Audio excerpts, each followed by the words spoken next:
speaking of the playoffs, um, we saw a potential finals matchup earlier in the week. Uh, Oklahoma City, they defeated the Boston Celtics 118-112. Um, I'm assuming you watched the game because you're locked into Oh yeah. all the games, especially the big matchups. Um, what's the biggest thing we learned from that game? These are two of the best teams, arguably the two best teams in the league. What did we learn from that matchup and the Thunder's win?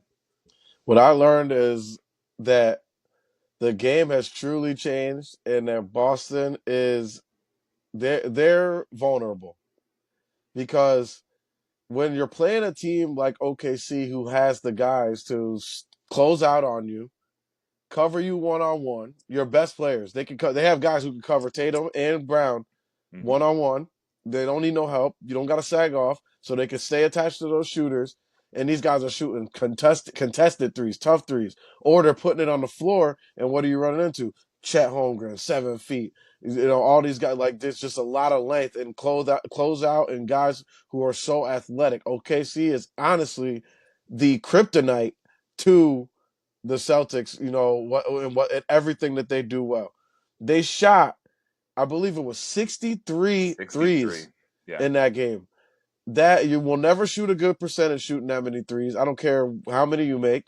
You're not going to make 30 of them. So you're not going to shoot a good percentage of them shooting that many. And it's just in the playoffs when you run into this type of team, and they honestly the Thunder have just given a blueprint. Like, you need to have the personnel to do it, but it's worth trying even if you don't, to just stay attached and try and stay in front of these guys one on one and make Tatum either beat you one on one, and drives and stuff like that, and just stay. Don't let them kick it to anybody, and stay attached to those other four guys because that's what their game is. It's just ISO ball. Everybody stay outside, draw a double, and kick it wherever it needs to go, wherever the Yep. double came from. Yep. So, and that's what I learned. I learned that that's what basketball is now because it wasn't much different for OKC.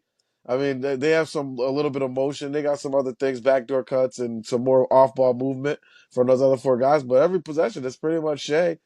Give him a screen and let him go. See what he Yep. wants to do with it. So it's a lot of players, like one guy dictating everything for his entire offense. And those two teams, I just think OKC is a little better equipped to do it, which is crazy Yeah. to say.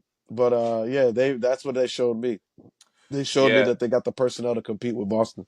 Yeah, absolutely. I think that was my biggest thing, that OKC can and will compete with anybody on any given night. They can beat any team in this league on any given night. Um, I think the biggest thing for them is, while they had a playoff run last year, and I talk about it all the time. I sound like a broken record just in terms of experience, especially in the playoffs. Yeah. We'll see if that comes back to nip them in the bud, especially because they haven't played a lot of competitive games this year. I No. feel like they get out, they get on people early, and then they're able to kind of coast into the finish line. In the playoffs, it's not going to be like that. So that's between their youth and inexperience and the fact that they've kind of dominated the regular season so far.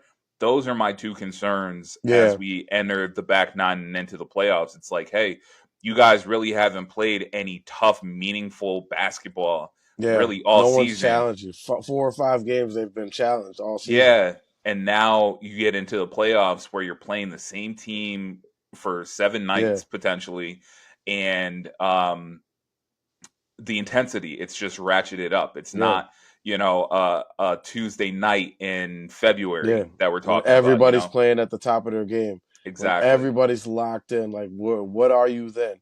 When those other guys are just as good as you and they're playing for everything you're playing for just as hard as you, it's Exactly. that who are you in that moment? And I mean, I think Shea is ice cold, man. He's the Oh, I sure love. unquestionable MVP right now. I don't think there's anything that anyone can do.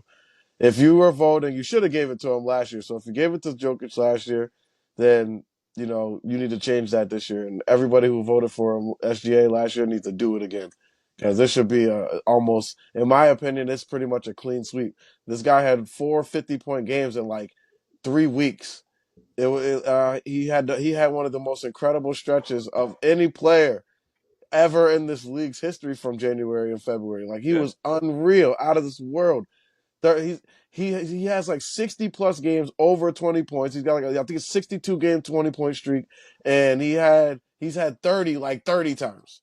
Like, come on, yo, this dude is killing, leading the league in scoring and or close to leading the league in scoring, and then I think he leads the league in steals, or he's up in the top yeah, five. he's definitely up there. Yeah, it's he is a special player and ice cold and silky smooth at the same time. But yeah, just to close it off, 20 of 63 from Boston. Like, Yeah, just think about all the possessions. Like, if you make 23 is awesome, but you had to shoot 63 to get there. Think about you could take 10, 20 of those back, and it would be so different. If you were 20 yeah, of 43, even, and then you use those other possessions to do something else with the ball, go to the, drive and get fouled. Maybe you yeah, make it get three that way. yeah, I just feel like you're chucking threes is just it's. I know the analytics say that it's a better shot and that it's better for everything, but to me that's the other side of the analytics that they need to look at is that, oh well, okay, if I chuck it and I missed, I just gave a possession away, and what exactly. if the other team is scoring too? So like, Yeah, man, yeah, Celtics. That was kind of my thought too. Obvious the score would make you believe that the game was very close, yeah, um, or more competitive than it may have it actually wasn't. been. But my thing is, yeah, they as good as the Celtics are, they rely so heavily on the 3-point shot. In a game like last night, it gives me shades of that 2018 Rockets team that Yeah, missed 20 whatever it was so 27 many. or threes in a row or whatever it Yep, was. And again, as good as Jason Tatum, as good as Brown, as good as they are, it feels like they settle. And it's like, hey, like sometimes you just need to put your head down and get to the get to the line, yeah, get a and all bucket. of We them need can, something, all of them and can and too. they can. But like you said, the analytics say three is worth more than two. Yeah, That's a fact. But like you man, said, when you miss 43s in a game, even if you like you said, even if 20 of those are layups or whatever, and of that 20 you make 40%, you win the game. You know what I'm exactly. You saying? lost by So 6 points. You lost by 6 points despite missing 43 threes. yeah, yeah. You know what I'm I saying? mean, So if you just give a couple of those back, exactly, change a few of those possessions, value those possessions more is basically what I'm saying. yeah, Instead of just like, oh, this is the best shot, we got, shoot it quick and we'll get another one. Like, I think they're looking at it like this is going to increase possessions. It's going to increase. We're going to have more exactly. opportunities to Yeah, shoot, like. But sometimes when you're playing a team that's that good defensively, like OKC is, those possessions you gotta take you gotta take better care of those. That's just my absolutely. point.